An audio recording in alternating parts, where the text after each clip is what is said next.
দাড়িপাল্লার মতো জায়গায় নিয়ে গেছে। দাড়িপাল্লা তারা ভোট চাচ্ছে, দিলে হচ্ছে ভোট জান্নাতুল ফেরদৌস, না দিলে হাবিয়া দোজক।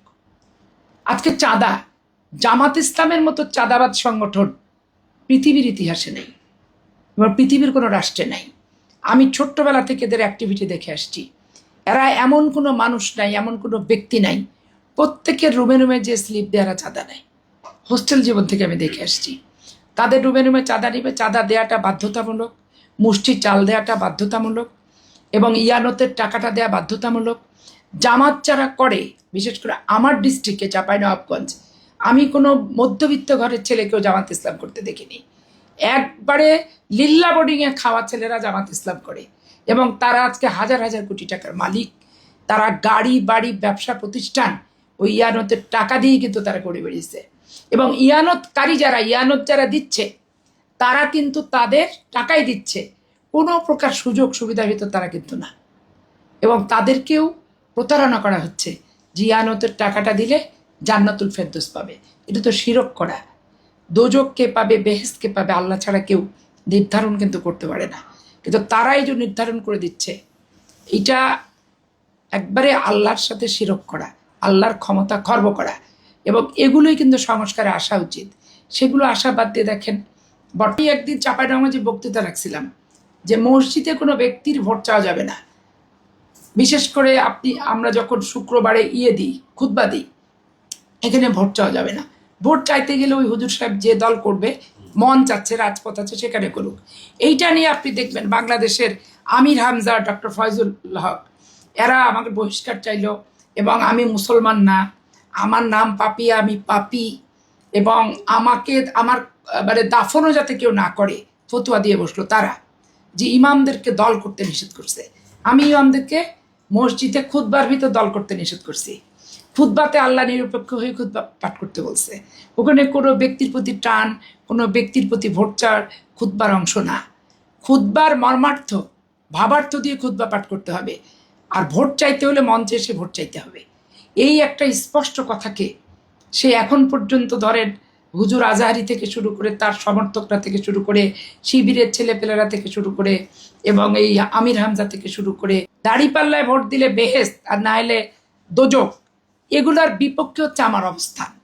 কারণ ধর্ম দাড়িপাল্লারও না, ইসলাম ধানের শীষরও না, ইসলাম নৌকারও না। সারা বিশ্বের মুসলমানের ধর্ম হচ্ছে ইসলাম, এবং সেটা তারা তাদের জীবন বিধানের যতটুকু আমরা পালন করতে পারি ততটুকু শুকর আলহামদুলিল্লাহ। কারণে সে আজকে জীবন মৃত্যুর সন্নিকটে যুদ্ধ করছে। নারায়ণগঞ্জে গতকালকে যে ঘটনা ঘটছে, শুধু ওই ইসলামিক দলের মতবাদের পার্থক্যের কারণে দেখেন ঘটনাটা ঘটলো। এই যে আমি ডক্টর ফয়জুল আমার বহিষ্কার চাইলো, যে হারুন পাপিয়াকে অবিলম্বে বহিষ্কার করা দরকার। তো সে কি পার্টি করে, সে কোন দল করে, এখন তো উন্মুক্ত হয়ে গেল মানুষের কাছে।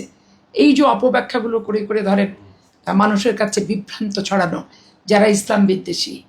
আমি কেন ইসলাম বিদ্বেষী হব? বাংলাদেশের মাটিতে হেফাজতের আল্লামা শফি সাহেবের তেঁতুল তত্ত্ব নিয়ে যে বাজেভাবে মতিয়া চৌধুরীরা বক্তৃতা দিছিল, তার প্রথম প্রতিবাদ কিন্তু আমি করছি পার্লামেন্টে।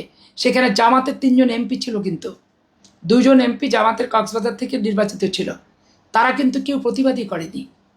তাহলে আল্লামা শফি থেকে শুরু করে এবং হেফাজতকে যে মতিঝিল শাপলা চত্বরে 4 তারিখে যে আক্রমণটা করলো, এই হেফাজতকে নিয়ে যে বক্তব্য, আমার প্রতিটা বক্তব্যের ভিতরে আমি যে 5 বছর পার্লামেন্টে ছিলাম, এই 5 বছর পার্লামেন্টে আমি যেভাবে বক্তৃতা রাখছি, জামাত ইসলামের ওই 2 সংসদ সদস্য কিন্তু তারা বক্তৃতা কিন্তু কেউ রাখে নাই। অথচ তারা এখন বিএনপিকে নিয়ে সমালোচনা করছে যে বিএনপি ইসলাম বিদ্বেষী, বিএনপি হচ্ছে ইসলামের বিপক্ষে তাদের মতামত, এরা দিন মানে না। আমার কথা হচ্ছে, রাজনীতি করো, কিন্তু ইসলামকে নিয়ে রাজনীতি করা যাবে না। পার্টির আমরা মিটিং করি, তোমরা মিটিং করো, কিন্তু তোমরা ইসলামিক জালসার নাম করে মাদ্রাসার কমলমতির ছেলেদেরকে বাধ্যতামূলকভাবে নিয়ে এসে দিন শিক্ষা বাদ দিয়ে, কিন্তু যতটুকু আমরা পালন করতে পারি না, সেটার জন্য অন্তর থেকে আমাদের অনুশোচনা আসে যে এইটুকু আমি পারছি না, খোদা তুমি আমাকে ক্ষমা করো। এই তো ইসলাম। এখন সেই ইসলামটাকে তারা কোথায় নিয়ে গেছে দেখেন। বর্তমানে ইউনূস সরকার এবং তার নবজাতক 2 মাসের বাচ্চা প্রসব করলো এনসিপিকে। 9 মাস লাগে একটা মা তার বা সন্তান পেটে ধারণ করে প্রসব করার, এরা 2 মাসে একটা বাচ্চা জন্ম দিয়ে দিল। আর এই বাচ্চার সামনে একটা ইসলামিক মোর্চা দিয়ে দিল, আর নিজেরা থাকলো। এবং এই 3 মাথা একত্রিত হয়ে ব্যাপক হারে তারা বিশৃঙ্খলা করছে এবং ব্যাপকভাবে তারা অপপ্রচার চালাচ্ছে। ব্যঙ্গাত্মক কার্টুন ছবি আজকে তারেক রহমানের নামে তারা ছাপায়। তারেক রহমান 1/11 থেকে যে কষ্ট, যে দুঃখ, যে শারীরিক নির্যাতন, যে নির্বাসনে সে আছে, এটা তো হাসনাত যার সার্জিসটা ছিল না। আন্দোলন করতে যে 7 দিন তারা জেলখানায় থাকছে, নেতৃত্বেও কিন্তু আর শেষ পর্যন্ত থাকতে পারিনি। অন্যান্য ছেলেরা নেতৃত্বে ডাক দিছে, আমরা সাধারণ মানুষরা নিজেরা ফেস যারা, এরা বাদ দিয়ে আমরা আমাদের সমর্থকদের ভিড়াই দিছি। কারণ এদের টার্গেটটাই ছিল যে দলীয় ব্যানারে সফল হতে দেওয়া যাবে না।